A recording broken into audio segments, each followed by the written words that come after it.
Tukaj je še par nasvetov, če nimate idej, kaj bi počeli. Če ste eden od tistih, ki raje plešete, pa ste vabljeni v mladinski center Ulca. Ko čakate na vlak ali bus, se lahko v podhodu glavne železniške postaje v Ljubljani naučite breakdansat, hip-hopat, MC-jat in DJ-jat.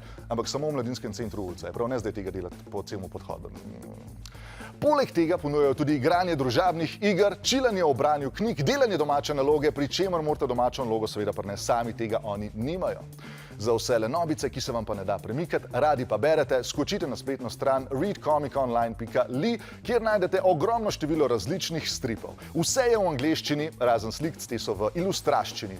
Še posebej vam priporočam strip 8 milijard duhcev oziroma 8 billion genies.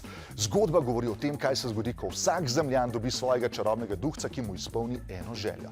Izvrstno branje močno priporočam. Če imate tudi vi kakšen predlog za preživljanje prostega časa, nam jih napišite v komentarje pod ta video na našem YouTube kanalu. Se vidimo.